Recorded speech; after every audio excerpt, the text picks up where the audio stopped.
What are you doing? Hello and welcome to the channel. I am Wendy, this is gorgeous Bonnie, and this is my little pet salon at home. Welcome to all the subscribers, and if you are new, welcome on board. I do hope you will enjoy this video. So in today's video, I'm going to show you my bath and drying techniques for a pet poodle trim. This has been a requested topic on the channel. Getting a poodle coat clean and dry and straight is a really important part of the preparation. A good finish starts long before you pick up your scissors. I'm going to try and show you how I prep this coat through the bath and drying process and share a few of the techniques I use to get that lovely straight fluffy finish ready for trimming. So I've already wet Bonnie's face, and her mum clips around her snout for me at home because Bonnie is more comfortable with her doing that little bit, and then I do the rest of the clipping. I'm using a colloidal silver facial wash to gently cleanse the area, helping to lift away everyday dirt and build up while being kind to the skin.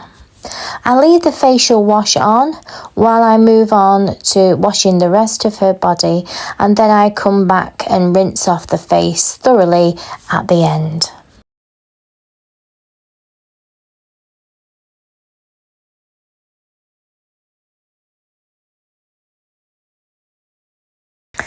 So I'm now going to move on to the shampooing. So for Bonnie, I'm using the MD10 Doodles & Co. Blue Shampoo. I always shampoo twice.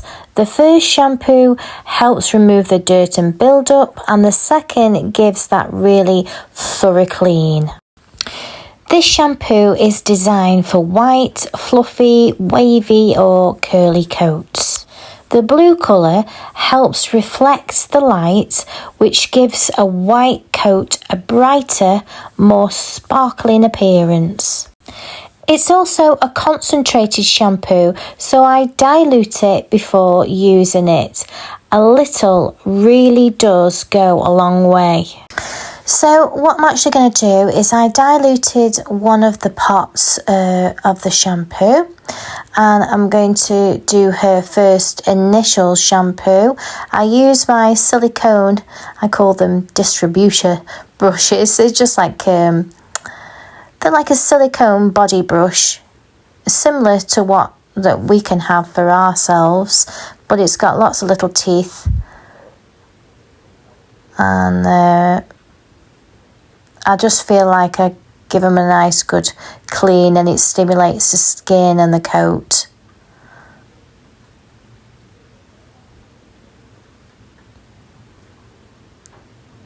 So I'm going to use all of this pot,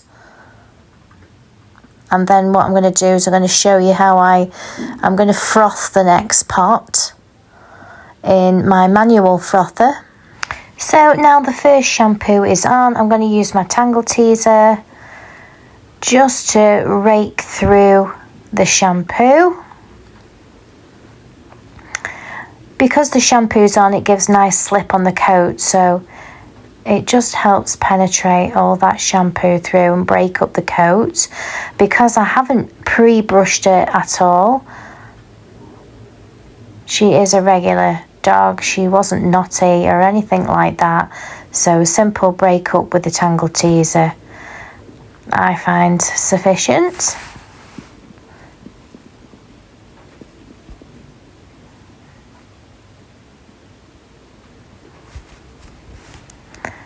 And then I will move on to the rinse. So this is just the first rinse. It's not going to be a thorough rinse, but I'm going to rinse through as much as I can, rinsing off the first lot of dirt and debris. And then I'll move on to the second shampoo, which this time I'm going to use my frothing. So you can see two methods in which you could use the froth. I do put froth on a dry coat, the same as I put my diluted shampoo straight onto a diluted coat. And I literally just got a little bit of shampoo and water. Put the lid on, give it a spin, and then you'll see, as if by magic, a big pot of froth. And then I put that direct on, and you can see, in actual fact, with the froth, exactly where it's going.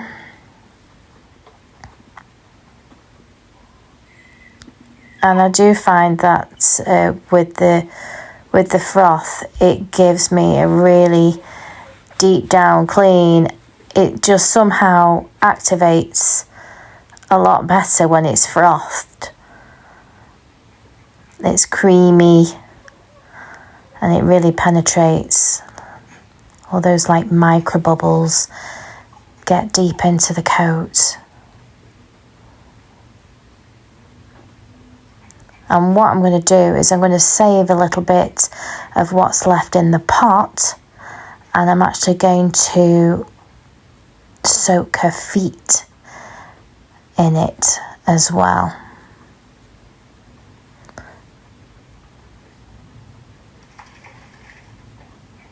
So there we go. I'll just put that into a bigger pot. And I'll soak each foot in there,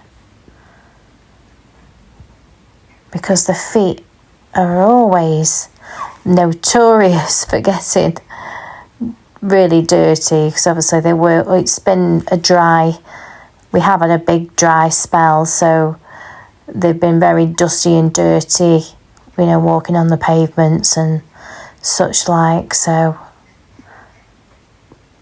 I like to give them a really good foot soak, so the rest has gone on. And then it'll be time for the final rinse. I'll just give her another quick rake through with the Tangle Teaser and then do the rinse. And my general rule of thumb is that I rinse, and if I think I'm rinsed, I rinse again, and maybe do a quick thumb test and see if I get the squeak.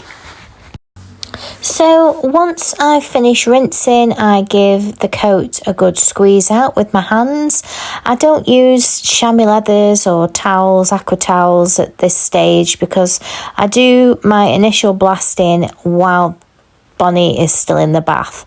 The blaster is going to remove a lot of the excess water for me anyway, so I don't feel the need to add another step. For me, it's quicker, there's less rubbing on the coat, and I can go straight into the drying process. So now I'm putting on the happy hoodies. This one is a little dog robe one, and then I'll put the snug one over the top to keep it on. They're not only to help muffle the sound of the blaster, but they're also helping me control how the coat dries. Because I'm going to dry the body first and the head last, I want to keep the head damp underneath. With a curly coat, I don't want it to start air drying and setting back into natural curl before I get to it. I'll show you exactly what I mean when I take the happy hoodies off and I move on to drying the head. For this first blast, I'm really just removing the excess water. I like to work with gravity, starting higher up on the body and working down, so I'm pushing the water down away from the coat. I keep the nozzle fairly close and keep it moving, letting the force of the air do the work. So now I'm going to lightly mist through a leave-in conditioner. I don't want to use anything too heavy because I still want to keep that lovely texture and body in the coat. The leave-in helps lubricate the hair fibres and smooth the cuticle, which reduces friction when I'm brushing and drying. It gives that bit of slip without weighing the coat down. It helps me achieve a smoother, straighter finish and can also help the coat dry a little quicker. Why, you might ask? The reason being that the coat stays nice and light, allowing the airflow to move through it more easily and remove the moisture more efficiently, hence drying it quicker. So now Bonnie is up on the table. I'm going to work on one side at a time. I start with the blaster, keeping the nozzle fairly close and working slowly, a bit at a time. At this stage, I'm not just removing the moisture, I'm also starting to stretch that curl out. I can see right down to the skin and actually watch the wave in the coat straighten as I work my way through. I continue like this until this side is around 95% dry. Then I switch over to my finishing dryer only and my Chris Christiansen Big G slicker brush. The long pins on the brush are really useful on a poodle coat because they reach down through that dense coat and help lift it from the root. Working the brush together with the airflow helps separate and straighten the hairs rather than allowing them to dry back to their natural curl. That lift and separation is really important because the straighter, the more evenly prepared I can get this coat, the cleaner and more accurate my clipping and scissor work will be afterwards. So you'll see that I am working one leg at a time, so I'm just moving up through the body now. And I do have my finishing dryer blowing as well for this continual airflow and help her get dry quick. So you'll see that I work through and I'm watching it straighten as I blast. By taking my time with the blaster and using the airflow to help straighten the coat, I'm reducing the amount of brushing that I need to do afterwards, which minimises unnecessary friction and stress on the coat. So now I'm switching up to my Big G slicker brush and my finishing dryer. I'm going to make my way through the coat in small sections, always working with the airflow and keeping the dryer directed where I'm brushing. What I'm doing here is setting the coat, stretching it as it dries so the hair lies nice and straight and even. This is all part of getting the coat properly prepared for the finish. Now I've finished one side, I'm moving over to the other side. You'll notice I'm holding a towel in my hand. This helps protect my hand from the force of the blaster and the excess water, but it also helps shield the side I've already worked on from getting wet. I'll work through this side exactly the same way, using a blaster to straighten and stretch the coat. Once I'm happy with the body, I'll give the whole coat a good brush through with my Big G, followed by my comb to make sure everything is completely tangle free and combing through nicely. Now I'm going to remove the happy hoodie. The head and the ears are slightly damp, so I'm going to put a very small amount of light conditioner onto my hands. I'm going to massage it through the top knot and the ears.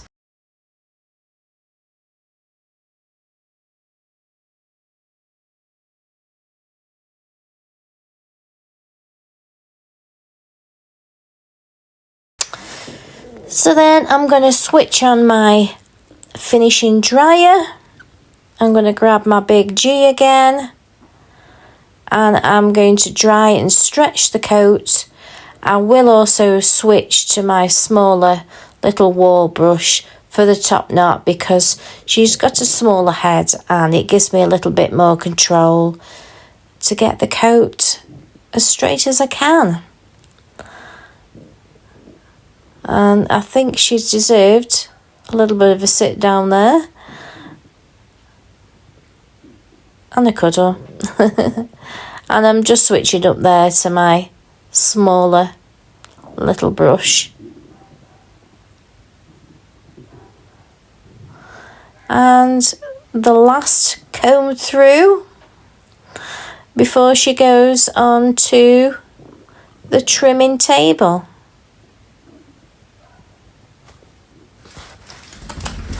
And she's having a little bit of a wee break and stretching her legs before we get on to her trim. Where you go? Okay, lead. Good girl.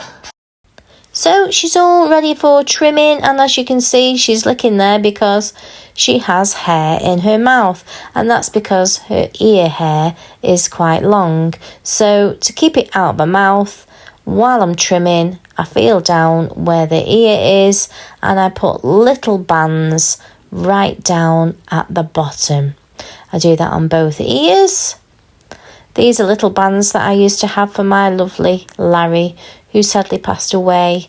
I used to band up his hair when I used to show him, and I just kept them, especially for Bonnie now, for when I'm trimming her, so we can keep her lovely long ears, but the hair will keep out of her mouth while I'm trimming her.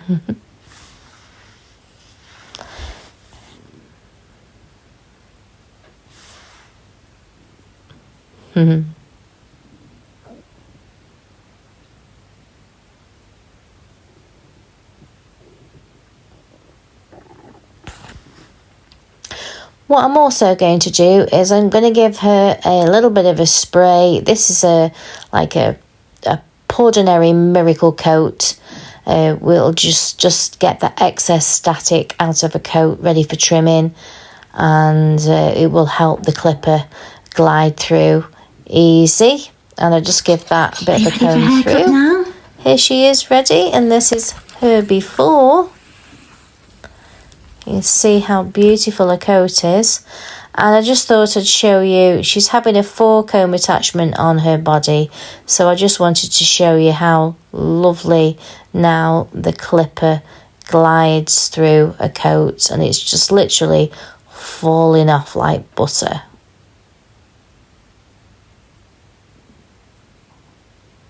Beautiful. And here she is, all ready for home. She's had a 4-comb attachment on her body and a 6-comb attachment on her legs. I've scissored around, beveled the bottoms, gave her a lovely top knot, trimmed her ears and her tail and her nails. She's had the rest of her face clipped and her feet, and she's ready for home. Our lovely diva, Bonnie Boo. I hope you enjoyed that video. If you did, please consider giving it a like, a share, a follow. Consider subscribing if you haven't already. It would mean the world. And I'll see you in the next one. Bye for now.